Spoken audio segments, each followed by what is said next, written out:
ಲೇ ಮುತಾಲಿಕಾ, ನಿನಗೆ ಏನು ಸಾವು ಬಂದು ಸಾಯ್ತೀಯೋ ಗೊತ್ತಿಲ್ಲ. ನಿಜವಾಗ್ಲೂ ಹೇಳ್ತೀನಿ, ಬರಬಾರ್ದು ರೋಗನೇ ನಿನಗೆ ಬರೋದು. ಏನೋ ಹೊಟ್ಟೆಗೆ ಏನೋ ತಿಂತೀಯ ಲೇ ಮುತಾಲಿಕ್. ನಿಮ್ಮನ್ನ ಅಡ್ಡಡ್ಡ ಸಿಗ್ದಾಕ್ತಾರೆ ಹೋಗಿ ನೀವು, ಅವ್ರ ಕೈಗೆ ಸಿಕ್ಕಿ ನೀವು. ಇವ್ನು ಯಾವನ ಹಳೆ ಬೇವರ್ಸಿ ಯಾರೋ ಸಾಗರ್ ಅಂತೆ, ಬೆಳಗಾಂ ಶ್ರೀರಾಮ ಸೇನೆ ಅಧ್ಯಕ್ಷ ಅಂತೆ, ಹಲ್ಕಟ್ ನನ್ನ ಮಗ. ಸರ್ಕಾರ ಶ್ರೀರಾಮ ಸೇನೆ ಬ್ಯಾನ್ ಮಾಡಬೇಕು. ಮೋಸ್ಟ್ಲಿ ಡಿ ಕೆ ಶಿವಕುಮಾರ್ ಇದಕ್ಕೂ ಅಡ್ಡ ಬರ್ತಾರೆ. ಹಿಂದೂ ಮತ್ತೆ ಮುಸ್ಲಿಂ ಅವ್ರು ಗಲಾಟೆ ಮಾಡ್ಸಕ ಈ ಹಳೆ ಬೇವರ್ಸಿಗಳು ನಿಮ್ ಯೋಗ್ಯತೆಗೆ ನೀವೆಲ್ಲ ಹಿಂದೂ ಅಂತ ಹೇಳ್ಕೊಂಡು ರೋಲ್ ಕಾಲ್ ಮಾಡ್ಕೊಂಡು ಜೀವನ ಮಾಡ್ತಿರಲ್ವೋ. ಸಿದ್ದರಾಮಯ್ಯನವ್ರು ಏನಕ್ಕೆ ಇವನನ್ನು ಬೆಳೆಸ್ತಾ ಇದ್ದೀರಾ ನೀವು, ನಮ್ಗೆ ಗೊತ್ತಾಗ್ತಾ ಇಲ್ಲ. 45 ಜನ ಮಕ್ಕಳು ಹೊಗೆ ಹಾಕ್ಬಿಡೋರಲ್ರಿ ಸಿದ್ದರಾಮಯ್ಯನವ್ರೆ. ಇಂಥ ಹಳೆ ಬೇವರ್ಸಿಗಳಿಗೆಲ್ಲ ಕೋಕ ಹಾಕಿ ಅವನ ಮೇಲೆ, ಮುತಾಲಿಕನ ಮೇಲೆ ಹಾಕಿ. ಉತ್ತರ ಕರ್ನಾಟಕದ ಬೆಳಗಾಂ, ಐ ಥಿಂಕ್ ಸೌದತ್ತಿ ಗ್ರಾಮ ಅನ್ಕೊಂತೀನಿ, ಅಲ್ಲಿನ ಗೌರ್ಮೆಂಟ್ ಶಾಲೆಯಲ್ಲಿ ಮುಖ್ಯ ಶಿಕ್ಷಕ ಬಂದ್ಬಿಟ್ಟು ಐ ಥಿಂಕ್ ಮುಸ್ಲಿಂ ಇರ್ತಾನೆ. ಅವನನ್ನ ಅಲ್ಲಿಂದ ಟ್ರಾನ್ಸ್ಫರ್ ಮಾಡಲಿಕ್ಕೆ ಶ್ರೀರಾಮ ಸೇನೆಯ ಸಾಗರ್ ಅಂತೆ, ಬೆಳಗಾಂ ಜಿಲ್ಲೆಯ ಅಧ್ಯಕ್ಷ, ಅವನು ಕೃಷ್ಣ ಅನ್ನೋನನ್ನ ಬ್ಲ್ಯಾಕ್ ಮೇಲ್ ಮಾಡಿ, ಅವನು ಕೃಷ್ಣ ಅನ್ನೋ ಯಾರೋ ಹುಡುಗಿನ, ಬೇರೆ ಅನ್ಯ ಜಾತಿಯ ಹುಡುಗಿನ ಪ್ರೀತಿಸ್ತಾ ಇದ್ರೆ ಬ್ಲ್ಯಾಕ್ ಮೇಲ್ ಮಾಡಿ ಅವನ ಕೈಯಲ್ಲಿ ಅವನಿಗೆ ಆ ಸೌದತ್ತಿ ಗ್ರಾಮದ ಆ ಸರ್ಕಾರಿ ಶಾಲೆಯಲ್ಲಿ 45 ಜನ ಮಕ್ಕಳಿದ್ದಾರೆ.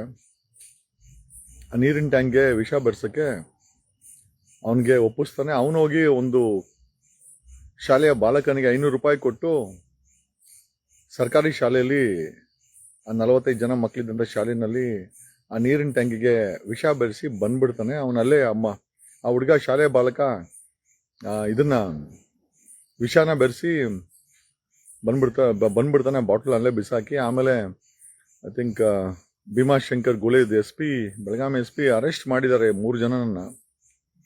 ಪ್ರಶ್ನೆ ಏನಪ್ಪ ಅಂತಂದ್ರೆ, ಏನಕ್ಕೆ ಇದನ್ನ ಮಾಡಿದ್ದು ಅಂತಂದ್ರೆ, ಅವನು ಮುಖ್ಯ ಮಾಸ್ಟರ್, ಹೆಡ್ ಮಾಸ್ಟರ್ ಮುಸ್ಲಿಂ ಅಂತೆ. ಅವನನ್ನ ಅಲ್ಲಿಂದ ಎತ್ತಂಗಡಿ ಮಾಡಕ್ಕೆ ಈ ಮಕ್ಕಳು ವಿಷ ಕುಡಿಸೋದ್ರೆ ನ್ಯಾಚುರಲ್ ಆಗಿ ಅವ್ನು ಎತ್ತಂಗಡಿ ಆಗ್ತಾಳೆ. ಅವನವನಲ್ಲ ಲೇ ಮುತಾಲಿಕಾ, ನಿನಗೆ ಏನು ಸಾವು ಬಂದು ಸಾಯ್ತೀಯೋ ಗೊತ್ತಿಲ್ಲ. ನಿಜವಾಗ್ಲೂ ಹೇಳ್ತೀನಿ, ಬರಬಾರ್ದು ರೋಗನೇ ನಿನಗೆ ಬರೋದು ಅಲ್ವೋ. ನಿನ್ನ ಗ್ಯಾಂಗು ಬೆಳಗಾವಿನಲ್ಲಿ ಏನೋ ಮಕ್ಕಳು ಓದೋ ಸ್ಕೂಲ್ಗೆ ವಿಷ ಬೆರೆಸೋರೆ. ಏನೋ ಹೊಟ್ಟೆಗೆ ಏನೋ ತಿಂತೀಯಲ್ಲಿ ಮುತಾಲಿಕ್. ಕರ್ನಾಟಕ ಕಾಂಗ್ರೆಸ್ ಸರ್ಕಾರ ಇವನನ್ನ ಜೀರ್ಣ ಮಾಡ್ಕೊಂಡಿದ್ದೀರಾ.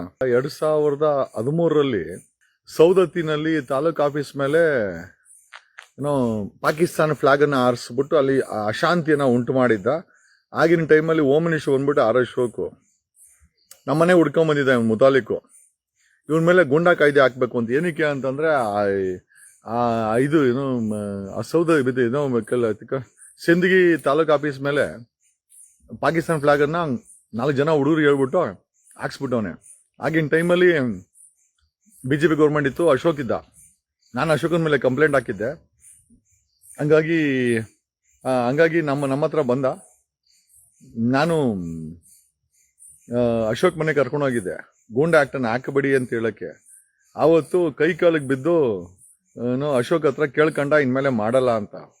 ಆಮೇಲೆ ಹುಟ್ಟು ರೋಗ ಸುಡೋರ್ಗು ಎಲ್ಲಿ ಹೋಗುತ್ತೆ ಇವನು. 2013ರಿಂದನೂ ಕೂಡ ಕರ್ನಾಟಕದಲ್ಲಿ ಅಶಾಂತಿ. ಒಬ್ಬ ಬ್ರಾಹ್ಮಣ ಇವನು, ಒಬ್ಬರ ಬ್ರಾಹ್ಮಣ ಜನಾಂಗ, ಮರಾಠಿ ಬ್ರಾಹ್ಮಣ ಇವನು.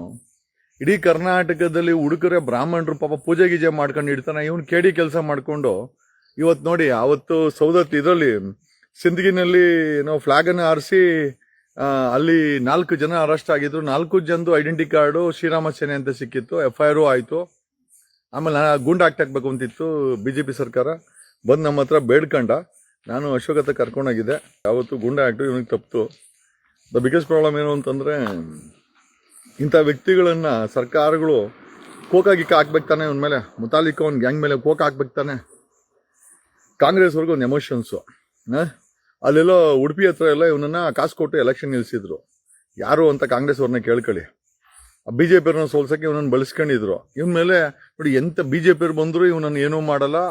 ಕಾಂಗ್ರೆಸ್ ಅವ್ರು ಬಂದ್ರು ಇನ್ನೂ ಚೆನ್ನಾಗಿ ಕಾಸು ಕೊಟ್ಟು ಇವನಿಗೆ ಎಲೆಕ್ಷನ್ ನಿಲ್ಲಿಸ್ತಾರೆ. ಇವನು ಶಿಷ್ಯಂದ್ರು ಬೆಳಗಾವಲ್ಲಿ ಆ 45 ಜನ ಮಕ್ಕಳಿಗೆ ವಿಷ ಹಾಕೋರೆ. ಅಲ್ಲಿ ಹೊಟ್ಟೆಗೆ ಏನೋ ತಿಂತಿರಲ್ಲ ಹಳೆ ಬೇವರ್ಸಿಗಳ. ನೀವು ಶ್ರೀರಾಮ ಸೇನೆ ಅಂತ ಹೆಸರಿಕೊಂಡು ರೋಲ್ ಕಾಲ್ ಗಿರಾಕಿಗಳು. ಮಕ್ಕಳನ್ನ, ಹಿಂದೂ ಮಕ್ಕಳನ್ನ ಸಾಯಿಸೋರು ನೀವು ಶ್ರೀರಾಮ ಸೇನೆಯವರ. ನಿಮ್ಮಂತ ಹಳೆ ಬೇವರ್ಸಿಗಳನ್ನ ಜನ ಮತ್ತೆ ಸರ್ಕಾರ, ಆ ಊರಿಗೆ ಹೋಗ್ರಿ, ಅವ್ರ ಪೇರೆಂಟ್ಸ್ ನಿಮ್ಮನ್ನ ಅಡ್ಡಡ್ಡ ಸಿಗ್ದಾಕ್ತಾರೆ ಹೋಗಿ ನೀವು, ಅವ್ರ ಕೈಗೆ ಸಿಕ್ಕಿ ನೀವು. ನೋಡ್ರಿ, ಹಿಂದೂ ಅನ್ಕೊಂಡು ಅವನು ಮುತಾಲಿಕು ಹಿಂದೂ ಮಕ್ಕಳಿಗೆ ವಿಷ, ಅವನ ಶಿಷ್ಯ ಅಂದ್ರೆ ಹಿಂದೂ ಮಕ್ಕಳಿಗೆ ವಿಷ ಹಾಕಕ್ಕೆ ಉಣ್ಸೋರು. ಯಾವಾಗ ಸರ್ಕಾರ ಯಾವಾಗ ಇವ್ರ ಮೇಲೆ ಕ್ರಮ ತಗೊಳೋದು? ಸಿದ್ದರಾಮಯ್ಯ ಸರ್ಕಾರನಿಗೆ ಇಂಟ್ರೆಸ್ಟ್ ಇಲ್ಲ ಅನ್ಸುತ್ತೆ. ನನಗೆ ಹೇಳಿದ್ದು ಡಿ ಕೆ ಶಿವಕುಮಾರ್ ಅಲ್ಲೆಲ್ಲೋ ಇವನನ್ನ ಅಲ್ಲೆಲ್ಲ ಉಡುಪಿ ಹತ್ರ ಎಲ್ಲೋ ನಿಂತ್ಕೊಂಡಿದ್ದಲ್ಲ ಎಲೆಕ್ಷನ್ಗೋ, ಅದು ಕಾಂಗ್ರೆಸ್ ಅವರೇ ನಿಲ್ಸಿದ್ದು. ಅದು ಡಿ ಕೆ ಶಿವಕುಮಾರ್ ಹತ್ರ ನಮ್ಮ ದೋಸ್ತ ಒಬ್ಬ ಇವನು ಸೂರ್ಯ ಮುಕುಂದರಾಜ್ ಅಂತಿದ್ದ, ಈಗ ಅವ್ನ ದೋಸ್ತಲ್ಲ ಬಿಡಿ, ಅವ್ನು ಡೀಲ್ ಮಾಡ್ಕೊಂಡು ಇವನನ್ನ ನಿಲ್ಸಿದ್ರಂತೆ. ಕಾಂಗ್ರೆಸ್ ಅವರು ತಮ್ಮ ಬೆಳೆ ಬೇಯಿಸ್ಕೊಳಕ್ಕೆ ಇಂಥವ್ರಿಗೆಲ್ಲ ಕಾಸುಗಳು ಕೊಟ್ಟು ಎಲೆಕ್ಷನ್ ನಿಲ್ಸಿ 2023 MLA ನಿಂತ್ಕೊಂಡಿದ್ದಲ್ಲೆಲ್ಲ ಉಡುಪಿ ಹತ್ರ. ಇವ್ರು ಅದೇ ಅಡ್ವಾಂಟೇಜು. ಸರ್ಕಾರ ಶ್ರೀರಾಮ ಸೇನೆನ ಬ್ಯಾನ್ ಮಾಡಬೇಕು. ಮೋಸ್ಟ್ಲಿ ಡಿ ಕೆ ಶಿವಕುಮಾರ್ ಇದಕ್ಕೂ ಅಡ್ಡ ಬರ್ತಾರೆ. ಕಾರಣ ಯಾಕೆಂದ್ರೆ ಡಿ ಕೆ ಶಿವಕುಮಾರ್ ಚೆನ್ನಾಗಿ ಅವನೇ ಅವನು ಮುತಾಲಿಕು ಅಂತ ನಾನು ಕೇಳ್ಪಟ್ಟೆ. ಪ್ರಶ್ನೆನೇ ಇರಲಿ, 45 ಜನ ಮಕ್ಕಳನ್ನ ಹೊಗೆ ಹಾಕ್ಬಿಟ್ಟಿರೋರು, ಬೇವರ್ಸಿ ನನ್ನ ಮಕ್ಳು ಇವರು. ಶ್ರೀರಾಮ ಸೇನೆನ ಬ್ಯಾನ್ ಅಲ್ಲ, ಇವ್ರುಗಳನ್ನ ಇವ್ರ ಮೇಲೆ ಕೋಕ ಹಾಕಿ ಗುಂಡೆ ಹಾಕಿ ಇವ್ನು ಮುತಾಲಿಕನು ಅರೆಸ್ಟ್ ಮಾಡಬೇಕು. ಇವ್ನು ಯಾವನ ಹಳೆ ಬೇವರ್ಸಿ ಯಾರೋ ಸಾಗರ್ ಅಂತೆ, ಬೆಳಗಾಂ ಶ್ರೀರಾಮ ಸೇನೆ ಅಧ್ಯಕ್ಷ ಅಂತೆ, ಹಲ್ಕಟ್ ನನ್ನ ಮಗ.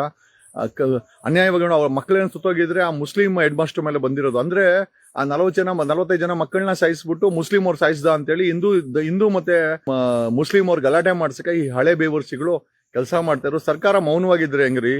ಎಲ್ಲಾ ಮಾಧ್ಯಮಗಳು ಬರ್ತಾ ಇದೆ, ಹೆಡ್ಲೈನ್ಸ್ ಆಗಿದೆ ವಿಚಾರ. ಏನು ಕ್ರಮ ತಗೊಂಬಿಡಿ, ಅವ್ನಿಗೆ ಬೇಡಿ ಹಾಕಿ, ಅವ್ನ ಮುತಾಲಿಕನ್ಗೆ ಬೇಡಿ ಹಾಕಿ. ಫಸ್ಟ್ ಮೋಸ್ಟ್ ಇಂಪಾರ್ಟೆಂಟ್, ಅವ್ನಿಗೆ ಬೇಡಿ ಹಾಕಿ, ಒಳಗಡೆ ಹಾಕಿ.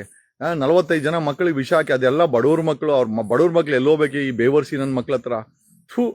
ನಿಮ್ ಯೋಗ್ಯತೆಗೆ ನೀವೆಲ್ಲ ಹಿಂದೂ ಅಂತ ಹೇಳ್ಕೊಂಡು ರೋಲ್ ಕಾಲ್ ಮಾಡ್ಕೊಂಡು ಜೀವನ ಮಾಡ್ತಿರಲ್ವೋ, ಪ್ರಾಣಗಳು ತೆಗೆಯಕ್ಕೆ ವಯಸ್ಸಲ್ಲ. ಗೌರಿ ಲಂಕೇಶ್ ಕೇಸಲ್ಲಿ ಮುತಾಲಿಕ್ನ ಸಿದ್ದರಾಮಯ್ಯ ಅವತ್ತು ಅರೆಸ್ಟ್ ಮಾಡ್ಬೋದಾಗಿತ್ತು, ಅರೆಸ್ಟ್ ಮಾಡಲಿಲ್ಲ. ಸಿದ್ದರಾಮಯ್ಯನವ್ರು ಏನಕ್ಕೆ ಇವನನ್ನು ಬೆಳೆಸ್ತಾ ಇದ್ದೀರಾ ನೀವು? ನಮ್ಗೆ ಗೊತ್ತಾಗ್ತಾ ಇಲ್ಲ. 45 ಜನ ಮಕ್ಕಳು ಹೊಗೆ ಹಾಕ್ಬಿಡೋರಲ್ರಿ ಸಿದ್ದರಾಮಯ್ಯನವ್ರೆ. ಇಂಥ ಹಳೆ ಬೇವರ್ಸಿಗಳಿಗೆಲ್ಲ ಕೋಕ ಹಾಕಿ ಅವನ ಮೇಲೆ, ಮುತಾಲಿಕನ ಮೇಲೆ ಹಾಕಿ. ಧನ್ಯವಾದಗಳು ಕರ್ನಾಟಕ. ಇಂಥ ಬೇವರ್ಸಿಗಳಿಗೆಲ್ಲ ಕಣ್ಮುಚ್ಕೊಂಡು ಕೂತ್ಕೊಂಡಿದೆ ಸರ್ಕಾರ ನೋಡಿ. ನಾವು ಮಾಡಿದ್ರೆ ಇಮಿಡಿಯೇಟ್ ಅರೆಸ್ಟ್ ಮಾಡಿ ಹೊಡೆ ಹಾಕ್ಬಿಟ್ಟಿರೋರು. ಇವನ್ ಮುತಾಲಿಕ್ ಅಲ್ವಾ? ಬೆಳೆಸ್ತಾರೆ ಕಾಂಗ್ರೆಸ್ ಅವರು. ಬೆಳೆಸಿ ಡಿ ಕೆ ಶಿವಕುಮಾರ್ ಬೆಳೆಸಿ. Thank you. ಬಡವ್ರ ಮಕ್ಕಳು ತಾನೆ, ಸಾಯ್ಲಿ ಬಿಡಿ. ಡಿ ಕೆ ಶಿವಕುಮಾರ್ ಬಡವ್ರ ಮಕ್ಕಳು ತಾನೆ, ಏನು ಮಾಡೋಕೋಬೇಡಿ. ಅವ್ನ ಎಲೆಕ್ಷನ್ ಅಲ್ಲಿ ಬೆಳೆಸ್ಕೊಳ್ಳಿ ಮುತಾಲಿಕನ್ನ. ಅವ್ನ ಶಿಷ್ಯಂದ್ರು ವಿಷ ಹಾಕ್ಲಿ. ಅವ್ನ ಶಿಷ್ಯಂದ್ರು 2014 ಸಿಂಧಿಗಿನಲ್ಲಿ ಫ್ಲಾಗ್ ಕಟ್ಟಿದ್ರು. ಇನ್ನು ಮನೆ ಹಾಳು ಕೆಲಸ ಕರ್ನಾಟಕದಲ್ಲಿ ಮಾಡ್ತಾ ಇರಲಿ, ನೀವು ನೋಡ್ಕೊಂಡು ಸುಮ್ಮನೆ ಇರಿ. ಧನ್ಯವಾದಗಳು ಕರ್ನಾಟಕ. ಇಂಥ ಸರ್ಕಾರ ಇರ್ಬೇಕಾದ್ರೆ ಇನ್ನೇನು ಎಕ್ಸ್ಪೆಕ್ಟ್ ಮಾಡೋಕ್ಕಾಗುತ್ತೆ? Thank you.